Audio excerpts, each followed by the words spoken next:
It's Dr. Sheila Tikku giving an lecture on BSc Part 3rd, Paper 1. The factors affecting crystal field theory. The first factor which is affecting crystal field theory is the shape of d orbitals. d orbitals का आकार एक बहुत ही महत्वपूर्ण तत्व है जो कि प्रभाव डालता है क्रिस्टलीय क्षेत्र सिद्धांत पर। d ऑर्बिटल के कक्ष अलग अलग आकार के होते हैं। ये 5 प्रकार के होते हैं: dz², dx² dash y², dxy, dyz और dxz। जो dz² कक्ष होता है उसके जो एक्सिस है वो x और y z एक्सिस पे उसके लोब्स रहते हैं। इसी तरह dz² डैश y² के लोब्स x और y एक्सिस पे रहते हैं। और इसके अलावा जो तीनों ऑर्बिटल्स हैं dxy, dxz और dyz, इनके जो लोब्स हैं वो एक्सिस के बीच में रहते हैं।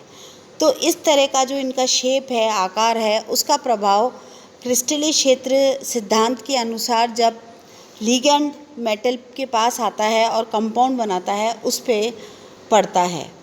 दूसरी चीज़ है इसकी ज्योमेट्री ऑफ कॉम्प्लेक्सेस, यौगिकों की ज्योमेट्री। इसके अंदर आता है आपका स्प्लिटिंग ऑफ डी ऑर्बिटल्स, यानी डी कक्षों का विभाजन। डी कक्षों का विभाजन 2 तरह से होता है, एक तो टेट्राहेड्रल कॉम्प्लेक्सेस में, एक ऑक्टाहेड्रल कॉम्प्लेक्सेस में।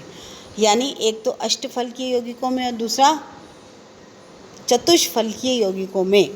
अष्टफलकीय यौगिकों के अंदर जो ईजी ऑर्बिटल होती है, यानी जो दोनों ऑर्बिटल्स हैं dz² और dx² डैश y², ये ऊपर जाती हैं, और T2g ऑर्बिटल्स जो dxy, dyz और dxz हैं वो नीचे जाती हैं। और ऐसा क्यों होता है? क्योंकि लिगेंड जब अष्टफलकीय यौगिक की तरफ आता है तो वो कौन सी दिशा में से आता है?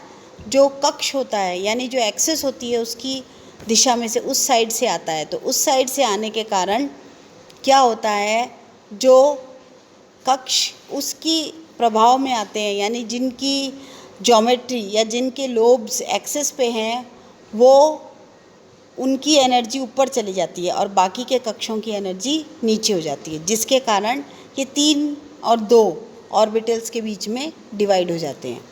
और उधर आपके टेट्राहेड्रल कॉम्प्लेक्सेस के अंदर लिगेंड का इतना प्रभाव नहीं होता, फिर भी जो लिगेंड आता है वो लोब्स के या एक्सिस के बीच में से आता है। तो जब वो बीच में से आता है तो जो तीनों ऑर्बिटल्स हैं T2g वाली, यानी dx5, dyz और dxz, इनके जो लोब्स हैं एक्सिस के बीच वो ऊपर चले जाते हैं और ईजी के जो लोब्स हैं वो नीचे चले जाते हैं। और इसी अनुसार से ऑक्टाहेड्रल और टेट्राहेड्रल कॉम्प्लेक्सेस के अंदर फिर इलेक्ट्रॉन्स भरते हैं। अब पता नहीं कितनी देर का